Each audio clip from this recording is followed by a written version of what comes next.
তো আপনি প্রথমে কি করবেন, প্রথমে মাইক্রোসফট স্টোর আপনার পিসি থেকে ওপেন করে নেবেন।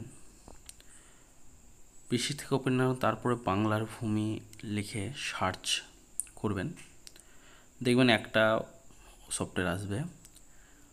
এখানটায় আমার ওপেন দেখাচ্ছে, কিন্তু আপনাদের এখানটায় ইনস্টল করতে বলবে, আপনারা ইনস্টল করে নেবেন।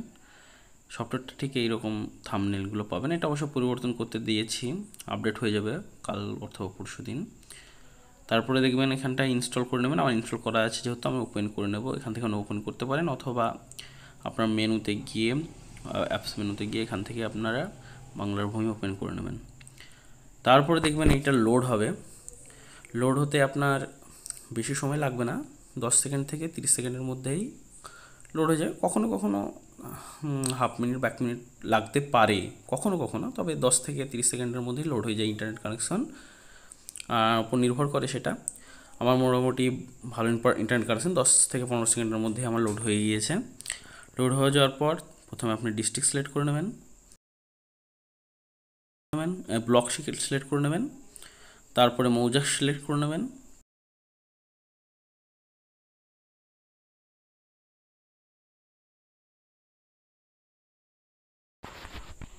প্লট বা খতিয়ান আপনি যেটা বের করতে চান সেটা সিলেক্ট করে নেবেন। তারপরে খতিয়ান নম্বরটা ইনপুট করে সার্চে ক্লিক করলে ওখান থেকে সার্চিং অপশান দেখাবে, সার্চে ক্লিক করলেই তারপরে দেখুন সার্চ চলে আসবে সঙ্গে। এটাও আপনার 2 থেকে 3 সেকেন্ডের মধ্যেই কিন্তু এটা বেরিয়ে যাবে।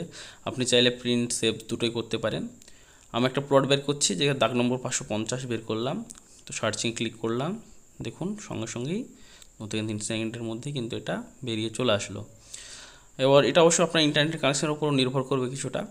আপনি এখান থেকে প্রিন্টে অপশানে ক্লিক করে প্রিন্টটা আপনি চাইলে মডিফাইও করে নিতে পারেন কিছুটা। পেপার সাইজ আমার লেটার করা আছে, আমি A4 করে নিলাম। তারপর আপনি ব্যাকগ্রাউন্ড গ্রাফিক্স অন করে নিলাম, হেডার ফুটার অফ করে দিলাম, এবং আমি প্রিন্ট করলেই আমার এপসন প্রিন্টারে কিন্তু প্রিন্ট হয়ে যাবে। আমি কিন্তু করবো না এখন, যেহেতু করছি না, আপনার দেখানোর জন্য করলাম। তারপর আমি ওটাকে সেভ করলাম। দেখুন বাম পাশে নিচে আপনার নিচের দিকে দেখুন, মাঝের দিকে 550 খতিয়ান হলো। ডেস্কটপে কিন্তু সেভ হবে, এটা ডেস্কটপে সেট করে রাখা হয়েছে। তো এইটা কীরকম পিডিএফ হবে ওপেন করে দেখাচ্ছি। ওপেন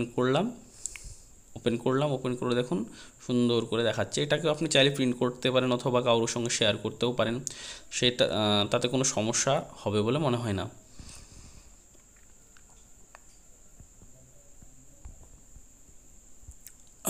আর একটা খতিয়ান আমি বের করছি, খতিয়ান 3287 যেটা দেখা যাচ্ছে, আপনাকে আরেকবার টেস্ট করে দেখিয়ে দিচ্ছি। এই তো ক্লিক করলাম, সিলেক্ট করার সঙ্গে সঙ্গে আর একটা খতিয়ানও কিন্তু লোড হয়ে গেল। আপনি এটা চাইলে প্রিন্ট যা ইচ্ছা করতে পারেন, আপনি এখান থেকে দেখতেও পারেন, দেখে বলতেও পারেন, কোনো সমস্যা নেই। এবং 3টে অপশানই করা যাবে, সার্চ, প্রিন্ট এবং সেভ। আমি এটা কেটে দিচ্ছি, খুব সহজেই কেটে যাবে। আপনার যদি কোনো সমস্যা হয়, আপনি লোড হতে কোনো সমস্যা হলে, অনেক সময় লোড হতে সমস্যা হতে পারে, তখন আপনি কিন্তু পুনরায় অ্যাপটা সফটওয়্যারটা কেটে দিয়ে আপনি আবার সফটওয়্যারটা রিওপেন করবেন, দেখবেন সমস্যার সমাধান হয়ে যাবে। যদি আপনি কোনো সমস্যার সম্মুখীন হন তাহলে কমেন্ট সেকশনে আপনি অবশ্যই জানাবেন, আশা রাখলাম। কমেন্ট সেকশনে জানালে আমি অবশ্যই তা সলভ করার চেষ্টা করব ভবিষ্যতে আপডেটস দেওয়ার মাধ্যমে।